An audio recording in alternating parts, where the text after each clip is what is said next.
leave she or hate about being sick. 네. 이 부분은 뭐, 자신의 그 무가치함, 그죠? 무가치함. 또, 부적절한 그런 죄책감. 부적절한 죄책감. 그래서 부적절한 죄책감 속에는 뭐, 이 환경이라 그럽니까? 뭐 꿈 비슷한 거 그런 게. 헛것을 보고 그런 경우도 있어요. 자신이 너무 무가치하게 느껴지는 거예요. 엘리야도 좀 그런 증상이 있지 않았어요. 무가치함. 하나님 아버지, 내가 뭐 조상들보다 하나도 나은 게 없습니다. 나를 데리고 가십시오. 무가치함. 쓸모없는 것처럼 느껴지고. 그리고 이 지나치게 죄책감을 많이 가지고. 우리가 적절한 죄책감은 도리어 동기부여가 되겠죠. 그죠? 그 신앙생활도 그렇잖아요. 하나님 앞에 하나님이 참 기도를 요즘 많이 해야 되는데 기도를 많이 못했어요. 그러면 그게 지금 여기서 말한 부적절하거나 지나친 죄책감은 아니잖아요. 하나님 앞에. 이 근심은 근심인데 영적으로 보면 건강한 근심이잖아요. 그러니까 하나님 내가 참 부족합니다. 이 죄책감 좀 있습니다. 그러면 그 다음에는 동기부여가 되어서 열심히 기도하고 성경도 보고 그런 걸 말하는 게 아니고 여기서는 지나친 죄책감. 그래서 누가 가까운 사람이 세상 떠나면 그 부분에 대해서 지나치게 죄책감을 느끼는 사람이 있어요. 내가 그 자리에 있었는데 그 사람 숨 넘어가는 것을 어떻게 할 수 없었구나. 그래서 그 죄책감이 자기에게 확 들어오는 거예요. 내가 그 사람 죽지 않게 할 수도 있었는데, 그리고 또 어떤 경우는 그 사람 세상 떠날 때 내가 그 옆에 없었다는 거예요. 그것 때문에 막 지나치게 이렇게 죄책감을 느끼는데, 그런 경우도 이제 그 DSM-5에서는 주요 우울장애 안에 하나 들어오도록 해놨어요. 정상적인 애도가 아니라는 거죠. 심하면은 그 죽은 사람 막 꿈을 꾸고 말이죠. 이 환상 비슷하게 보는 사람도 있어요. 죽은 사람. 그리고 어떤 사람은 그 무덤 이렇게 파는데 거기 같이 들어간다고. 너무 우울해서. 그런 사람들을 보면은 지나친 죄책감. 부적절하죠. 부적절하고. 또 그 속에는 자기 자신이 무가치하다 하는 것을 알죠. 그래서 우리가 하나님 앞에 저번에도 했습니다만 나는 마른 막대기만도 못하고 나는 무작도 쓸데없는 쓰레기입니다. 그걸 지속적으로 그렇게 고백하는 것은 성경적으로 영적으로 우리가 다시 한번 진단을 해봐야 돼요. 내가 왜 그렇게 고백하는가. 물론 우리가 한순간 그렇게 또 내 자신의 이 죄악성과 하나님의 거룩함을 보고 이제 그렇게 고백할 수는 있지만 그게 계속 지속되면은 지금 여기에 해당될 수 있어요. 예. 내 자신이 그렇게 무가치한 사람이 아니거든요. 무가치하지 않기 때문에 예수 그리스도 독생자 성자 하나님을 이 세상에 보내주셨고 그분이 십자가에 나를 위하여 죽으셨는데 내가 그렇게 무가치한 존재입니까? 또 그렇기 때문에 나 자신을 지나치게 그렇게 부적절하게 죄책감을 가질 필요가 없다 하는 것을 알 수가 있어요. 자존감이 좀 낮은 사람들. 그렇겠죠. 자존감이 좀 낮으면.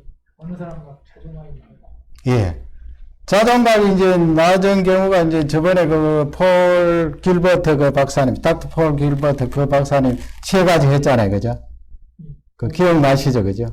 동기부여가 있고, 한쪽은 또 위로 소속감이 있고, 한쪽에는 위협과 프로텍션. 그게 있고, 그죠? 서로 이렇게 리시프로컬, 상호 왔다 갔다 하는데, 아마 자존감이 낮은 것은 그런 부분에 있어서 이거 제대로 교차 작업을 안 했다고 보죠. 특히 이제 이 소속감에 있어서. 소속감에 있어서 내가 피드백을 잘 못 받고 내가 피드백을 잘 못 해줄 때 내가 그 부분의 소속감에 대해서 떨어지면 어떤 공동체를 통하여서 나에게 주는 걸 좋은 영양분이 있잖아요. 그죠? 영양분이 있는데 그 영양분을 충분히 공급받으면 내가 위로를 받고 다시 힘을 얻어서 이 동기, 모티베이션 쪽으로 올라가서 동기부여가 되고 그 다음에 어치고는 성취를 하잖아요. 성취를 하는데 이쪽 소속적인 영역에서 잘 안 되면 자존감이 떨어져요. 지금 집사님 말씀대로. 자존감이 떨어지는데 하나님과 내 사이의 관계도 그 내가 하나님의 자녀로서 충분한 소속감을 가지면 가지는 만큼 내가 위로를 받잖아요. 그냥. 스폴전 목사님 같은 경우도 그렇게 일생토록 우울증을 달고 살았는데 그분이 끝까지 사역을 유지하고 귀한 사역을 감당했던 것은 하나님과 스폴전 목사님 사이의 그 관계에 대한 소속에 대한 충분한 위로가 있었다고 봐요. 있었다고 보니까 자신이 가지고 있는 우울증에 대해서 그렇게 긍정적으로 믿음의 눈으로 평가한 거 아니에요. 그리고 여기서는 7번에서는 그런 무가치함. 내가 그렇게 무가치한 존재가 아니거든요. 그래서 어떤 분은 그 남침내의 그 디나미네이션에서 발행한 그 교재가 있어요. 제가 그 정확하게 타이틀은 모르겠는데 기억이 잘 안 나는데 그 속에 보면은 예수님 짤이라는 말이 있어요. 예수님 짤이. 우리가 어떤 집을 보고 100만 불짜리 그러죠. 100만 불짜리. 그러면 그 집은 돈 100만 불짜리 1밀리언 이야기할 때 100만 불짜리가 된다는 거 아니에요. 100만 불짜리 가치. 그리고 어떤 집을 또 보면은 뭐 10밀리언, 1000만 불짜리다. 그러면 그만큼 가치가 이제 돈 가치가 올라가는 건데 우리를 향하여서도 나라는 존재가 짤인데 무슨 짤이냐? 100만 불짜리도 아니고 1000만 불짜리도 아니고 무슨 짤이에요? 예수 짤이에요. 예수 짤. 예수 짤. 그 예수님이라는 분이 성자 하나님, 이 우주를 창조하신 그 크신 하나님인데 나라는 존재가 예수님 짤이라는 거예요. 100만 불짜리 비교할 수 없고 1000만 불짜리 비교할 수 1빌리언 달러에 비교할 수도 없고 예수님이라는 그 큰 분이 내 앞에 갖다 붙어서 나라는 존재는 예수님 짤이다. 그러니까 7번을 보면서 우리가 다시 한번 영적으로도 자존감이 올라갈 필요가 있다는 그런 말씀이 되겠습니다. 집사님 좋은 말씀을 해 주셨습니다. 그 다음에 8번 9번인데 8번 먼저 읽어주세요. 8번. Diminished ability to think or concentrate or indecisiveness nearly every day, either by subjective account or observed by others. 예. 이게 무엇입니까? 감소되는 거죠. 뭐가 감소됩니까? 어빌리티. 생각하는, 예. 사고입니다. 사고. 생각하는 그런 그 어떤 능력이 떨어져요. 생각하는 능력이. 또, 컨센트레이터가 뭐가 집중.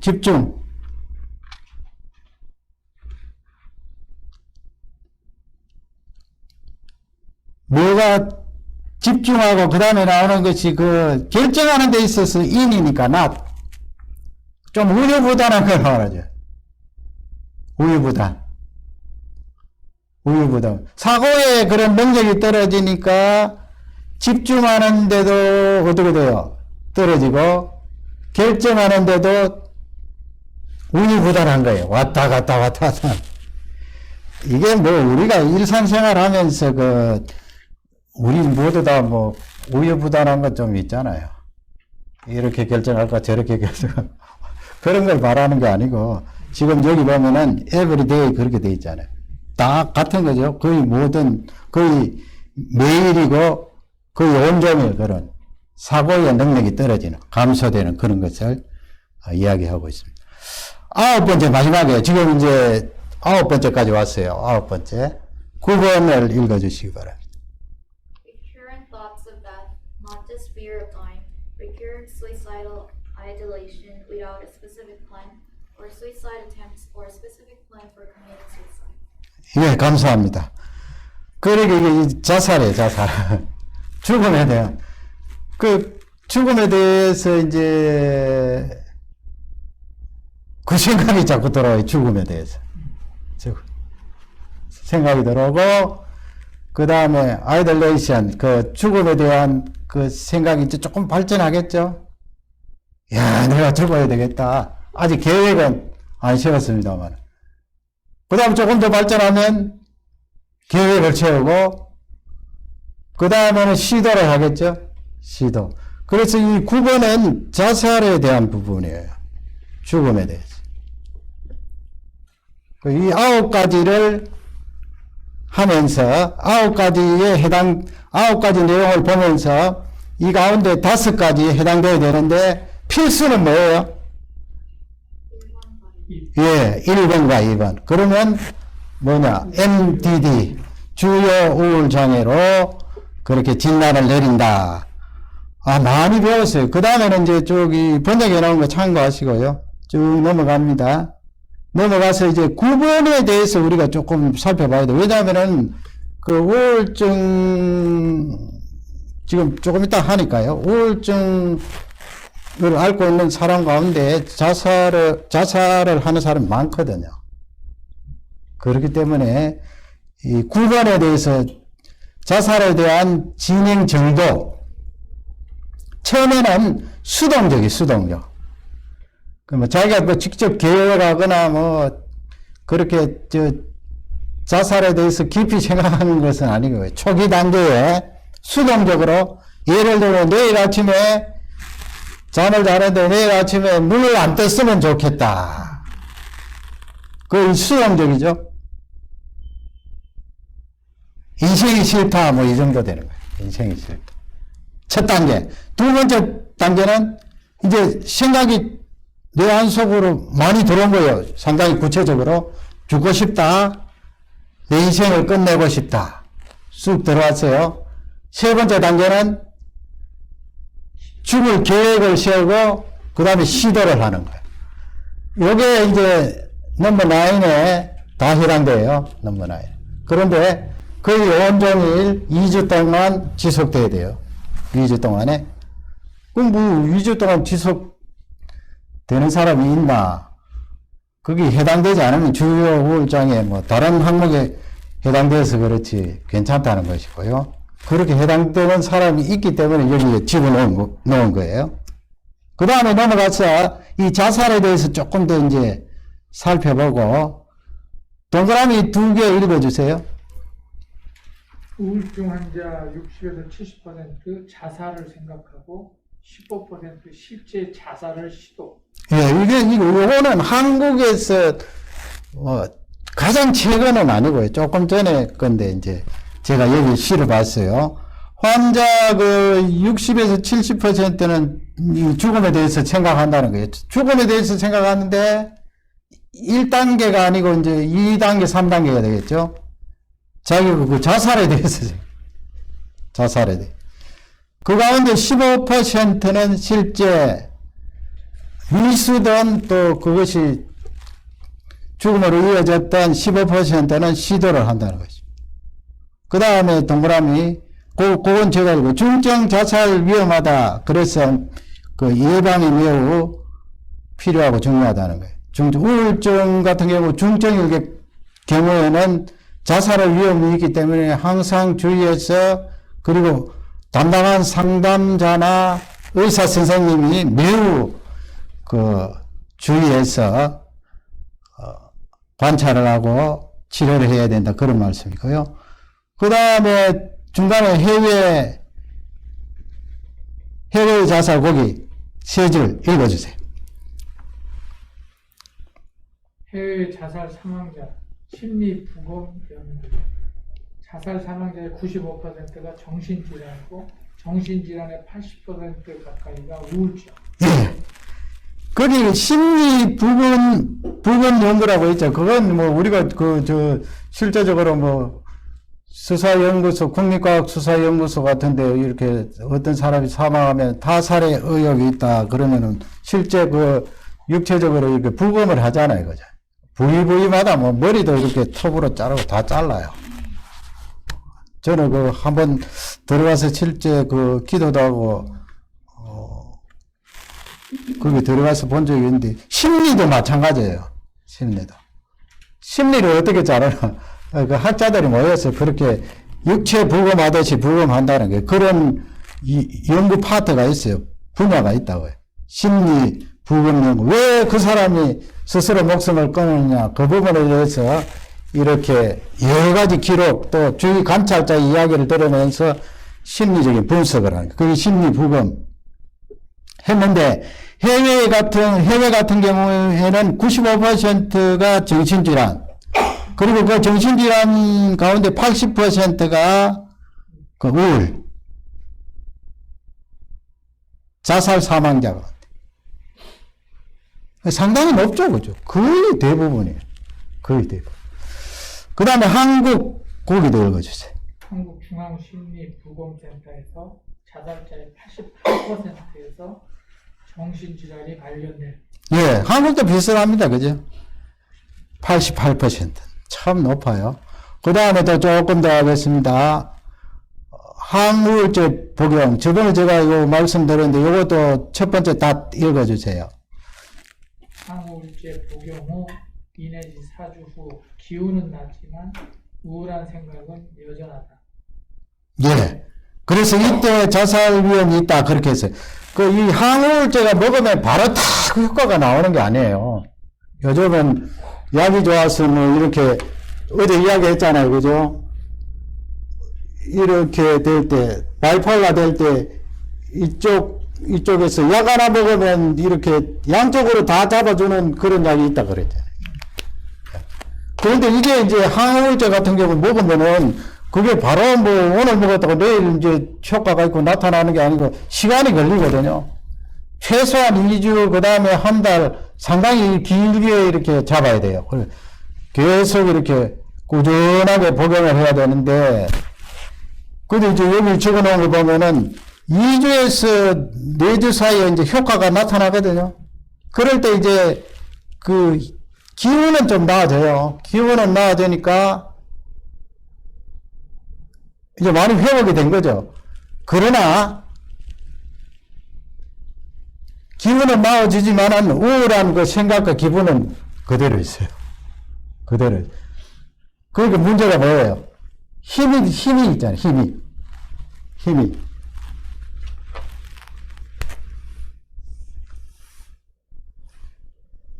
이 부분에서는 자살에 대한 생각도 있고 죽음에 대한 생각, 계획이 있을지라도 힘이 없어요. 힘이 없고 약을 먹고 2주에서 4주 되면 이렇게 좀 올라와요. 올라오면 이때가 위험하더라고요. 이때. 아, 이제 나았구나, 가족들이.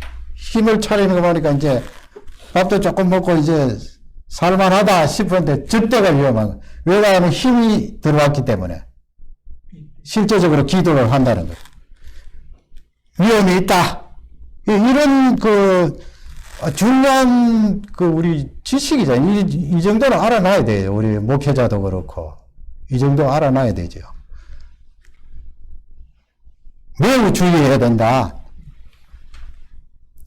그래서 상담자나 의사 선생님은 환자나 가족에게 충분히 설명을 하고 이 시기를 잘 넘길 수 있도록 협력을 해야 된다.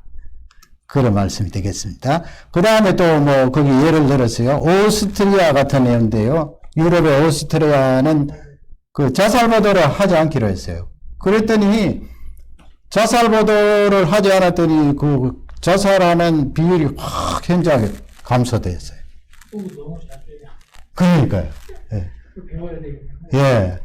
그런데 아마 그것도 이게 법제화 됐거든요. 법제화되었는데 한국 같은 경우는 그거 법제화하면 또 그게 있겠죠. 언론 쪽에서 또 반대할 수 있겠고, 그죠? 그런 부분에 있어서 잘 못하는 것 같아요. 이쪽 현저하게 감소되는데 베르테르 효과라는 걸 우리 알잖아요, 그죠? 그거 한번 읽어주세요. 베르테르 효과. 베르테르 효과. 유명인 평소 선망 있는 인물이 자살할 경우 자신과 동일시하고 자살 시도하고 부정적인 영향을 받는다. 네. 동일시한 사람도. 죽은 그 사람, 내가 선망하고, 좋아하고, 참, 연기라든지 노래 따르고 했는데, 그 사람 죽으니까 내가 동일시해서 같이, 그런 경우 많죠? 참 무서워요, 그죠? 우리 사람이 연약하고. 그래서 이제 이 학자들의 주장은 물론 뭐 일부겠지만 보도하지 않는 것이 가장 좋고 자살하는 부분에 있어서 뭐 자살에 대해서 뭐 간략하게 보도는 할지라도 그 방법 있잖아요. 수단에 대해서는 절대적으로 보도하지 말아야 된다. 그러나 뭐 요즘 인터넷 보면 뭐 저는 뭐 그 분야에 찾아보지는 않았습니다만은 뭐 구체적으로 세밀한 것까지 그런 사이트가 있다면서요. 그거 참 악질이에요. 그죠? 악질이고 하나님께서 좋아하지 않는 그런 방. 어떻게 그렇게 하나님이 주신 생명을 끊으라고 그렇게 소소하게 작은 세밀한 부분까지 다 적어놓고 그렇게. 그거는 아주 악이고, 이 사이버 쪽에 그 범죄로 그렇게 간주해야 되는데, 제가 1990년도 그 후반기에 여기 YMCA에서 자원 상담자 있었어요. 그때 제가 그 자원 상담자들 훈련을 시키고 했는데, 그때 당시에 자살 상담 전화는 아니고, 자살 예방 상담 전화는 아니고, 하여튼, 생명 전화라고 해서 그게 운영을 했었거든요. 운영을 했는데, 지금은 안 하는 것 같아요. 뭐, 저를 부르지도 않고. 예, 있어요? 인터넷에 네. 자살 기사를 내보내잖아요. 네. 맨 마지막에 저는 상담 전화 이거 읽어보고 문제가 있고 하면 연락해라고 꼭 그 노티스가 노티스가 혹시 있고. 그거 보고 죽을까봐 그런 노티스 그게 뭐 법제화 되어 있나 봐요. 아니 글쎄 그렇게 돼 있더라고. 그거는 좋네, 그죠? 예, 꼭 들어있어요. 예. 그러나 뭐 여기 글대로 하면은 그런 보도조차 하지 않는 것이 좋다. 꼭 해야 되면은 방법은 절대로 이야기하지 마라. 그 다음에 이 밴쿠버도 그런 어떤 이런 생명 전화가 다시 있어야 될 것 같은데, 우리 신학교에서 그런 거 하면 얼마나 좋을까 그런 생각이 들고, 우리 신학생들도 많이 기도해 주시기 바랍니다. 왜냐하면 우리 신학교 안에 헤세드 상담연구소라는 부설 기관이 있어요. 그래서 신문 광고에 보면은 집단 상담 지금 모집하고 있는데 아직 지원자가 별로 없어요. 그거 참 좋은 프로그램인데 청소년 또 우리 어른들 부부 또 시니어들도 사실 시니어 디프레션 한 파트 띄내서 강의를 해야 돼요. 시니어들도 우울증이 많이 들어오거든요. 노인 우울증이 심각해요. 그건 뭐 나중에 또 어떤 특별한 강좌가 있으면 해야 될 것 같고요. 그 다음에 이제 이 주요 우울 장애 하면서 DSM-4하고 DSM-4TR 그 부분하고 DSM-5 다른 부분을 제가 거기 실어놨어요. 상실이 우울증 요인이 될 수가 있다 하는 그 부분이 이제 DSM-5에서 다시 넣은 거예요. 상실이라는 것은 이제까지 했잖아요. 거기 있네요. 뭐 사별이라든지 경제적인 그런 몰락, 사업이 망했다. 또 자연재해, 그런 피해. 그 다음에 중증질환, 우리 몸에 사형선고를 받았다든지. 심각한 상실, significant loss입니다. 심각한 상실이 있은 이후에 명백한 MDD, 명백한 주요 우울장애 증상이 있다면 MDD로 진단한다. 이 왜 쓰는 거면 당연히 진단하지. 이건 DSM-4TR 부분에서는 이 배우자가 세상 떠나는, 가까운 사람이 세상 떠나는 그런 경우는 주요 우울장애에서 뺐어요. 2주 안에는 진단하지 못하도록 했어요. 2주 안에. 그러나 지금 새로 나온 진단에서는 이것을 2주 관계없이 집어넣은 거예요. 집어넣어서 그렇게 주요 우울장애 넣을 수 있도록 했다. 그러니까 쉽게 설명하면 일주 전에 가까운 사람 세상 떠나는데 내가 지금 우울합니다. 그렇게 의사 선생님 찾아가면 옛말에는 그거 가까운 사람 세상 떠나서 주요 우울장애 진단을 내릴 수가 없습니다. 그렇게 했다는 거예요, 옛날에. 그러면 지금은 1주가 되든 2주가 되든 포함될 수 있다는 거예요. 물론 5개가 들어가야 되겠죠, 5개. 5개가 들어와야 된다 하는 그런 말씀이 되겠습니다. 시간이 많이 되었네요. 그러면 오늘은 여기까지 하겠습니다. 성경 거기 있는데 또 성경 이거 이야기를 한참 해야 되니까 여기까지 하고 또 기가하도록 하겠습니다. 목요일 날 영어 수업하는데 프로젝트 손으로 써서 번역 올리려고 그러니까 너무 걱정하지 마시고, 그러나 그 교재 받으신 것 티칭 그 매뉴얼 보시고 질문을 하나씩 만들어 오세요. 영어로. 그래야 영어 실력이 늘어요. 질문을 만들어 오셔서 그 질문대로 교수님 강의했던 거 아는 것도 괜찮아요. 한 번 더 이렇게 뭐라 그럽니까? 한 번 더 이렇게 확인하는 거예요. 그죠? 내가 이 부분에 조금 더 구체적으로 설명해 주십시오. 그렇게 여기 선생님들은 그렇게 질문하고 피드백 왔다 갔다 하기를 좋아하니까 우리가 여기 문화에 맞추어서 그렇게 부탁을 드립니다. 주기도문하고 마치겠습니다. 하늘에 계신 우리 아버지여, 이름이 거룩히 여김을 받으시오며 나라에 나오시며 뜻이 하늘에서 이룬 것 같이 땅에서도 이루어지이다. 오늘날 우리에게 일용할 양식을 주옵시고 우리가 우리에게 죄 지은 자를 사해 준 것 같이 우리 죄를 사해 주옵시고 우리를 시험에 들게 하지 마옵시며 다만 악에서 구하옵소서. 대개 나라와 근세와 영광이 아버지께 영원히 있사옵나이다. 아멘. 감사합니다.